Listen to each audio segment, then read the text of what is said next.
खामोश प्यार और पछतावा। जंगल के एक शांत कोने में एक पुराने ऊंचे पेड़ पर दो पक्षी रहते थे। वे बहुत लंबे समय से साथ थे। नर पक्षी मादा पक्षी से बहुत गहरा प्यार करता था, इतना कि वो उसे खुश रखने की कोशिश में अक्सर खुद को भूल जाता था।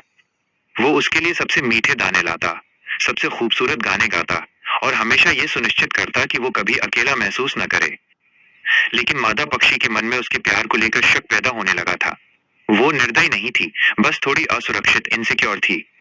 वो सोचती, ये मेरे प्रति इतना दयालु है, पर क्या पता इसका दिल कहीं और हो। जैसे जैसे समय बीता, छोटी छोटी बहसें शुरू हो गईं। वो कहती, मुझे नहीं लगता कि तुम मुझे पहले जैसा प्यार करते हो। और वो थकी हुई आंखों से जवाब देता, अगर मैं तुमसे प्यार नहीं करता तो रोज तुम्हारे साथ यहाँ क्यों रहता। एक कड़कड़ाती ठंड वाली दोपहर में उसके दिल का शक फूट पड़ा। उसने सख्ती से कहा, मैं सच जानना चाहती हूँ।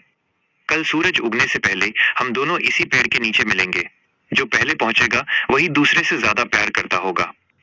नर पक्षी थोड़ा रुका, फिर धीरे से मुस्कुराया और बोला, ठीक है, अगर इसी से तुम्हें मुझ पर यकीन होगा तो मैं तैयार हूँ। शाम होते ही मादा पक्षी आराम करने के लिए अपने घोंसले में चली गई, ताकि वो सुबह जल्दी जाग सके। लेकिन नर पक्षी वहीं रुका रहा, चुपचाप पहाड़ियों के पीछे सूरज को डूबते हुए देखता रहा। उसने खुद से फुसफुसाकर कहा, क्या होगा अगर मैं सो गया और देर से जागा। अगर वो मुझसे पहले आ गई और उसने सोचा कि मुझे परवाह नहीं है। नहीं, मैं यहीं रुकूंगा। वो पूरी रात वहीं रुका रहा, ताकि उसके दिल में कोई शक न रहे। हवाएं चलने लगीं। सर्दी अपने चरम पर थी और ठंड बहुत क्रूर थी, लेकिन वो पक्षी अपनी जगह से नहीं हिला। उसने अपना छोटा सा शरीर सिकोड़ लिया और गर्म रहने की कोशिश करने लगा। उसके पंख कांप रहे थे। ठंड के कारण उसकी आंखों से पानी आ रहा था, लेकिन उसका दिल अडिग था। वो पूरी रात उसके बारे में सोचता रहा। वो सुबह मुझे यहाँ देखेगी और आखिरकार उसे पता चल जाएगा कि मैं उसे कितना प्यार करता हूँ। उधर मादा पक्षी को भी नींद नहीं आ रही थी। वो बार बार सितारों को देख रही थी। उसने सोचा, मैं जल्दी जाऊंगी। वो मुझे इंतजार करते हुए देखेगा और समझेगा कि मैं भी उससे कितना प्यार करती हूँ। जैसे ही आसमान हल्का नीला हुआ, वो उड़कर पेड़ के पास पहुंची। उसका दिल तेजी से धड़क रहा था। उसने चारों ओर देखा, पर वो वहां नहीं था। उसके पंखों की रफ्तार धीमी हो गई। वो नहीं आया, उसने सोचा। एक पल के लिए उसका दिल बैठ गया, लेकिन फिर उसने फिर से देखा और एक टहनी पर बैठ गई। शायद शायद वो मुझसे उतना प्यार नहीं करता। शायद मैं सही थी। उसने धीरे से फुसफुसाया, मैं फिर भी तुमसे प्यार करती हूँ, भले ही तुम नहीं आए। लेकिन कुछ अजीब लग रहा था। कुछ मिनट बीते। सूरज की रोशनी जमीन पर फैलने लगी। तभी अचानक उसकी नजर पेड़ के नीचे बर्फ की एक मुलायम परत के नीचे छिपी किसी चीज पर पड़ी। एक छोटी सी आकृति, बिल्कुल शांत। वो नीचे उड़कर आई और जैसे ही वो जमीन पर उतरी, उसकी सांसें थम गईं। वो वही था। उसका शरीर पेड़ के नीचे सिकुड़ा हुआ पड़ा था। पंख अकड़ चुके थे और जम गए थे।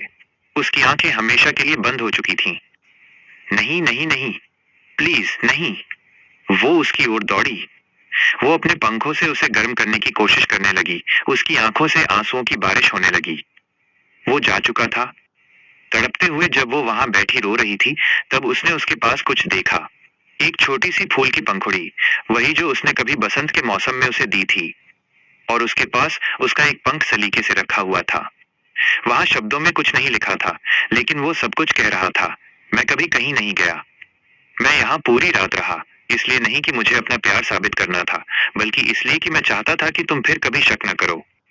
उसने उसे गले से लगा लिया और रोते हुए कहा, तुम पागल हो। तुम उस चीज को साबित करने के लिए पूरी रात यहाँ रुके रहे, जो मुझे पहले से ही जान लेनी चाहिए थी। मुझे तुम्हारे प्यार की परीक्षा कभी नहीं लेनी चाहिए थी। उसकी आवाज ठंडी हवा में गूंज रही थी, जिसमें दर्द, पछतावा और एक टूटा हुआ दिल था। सीख। प्यार में हम अक्सर सुरक्षा महसूस करने के लिए बड़े इशारों या ड्रामेटिक सबूत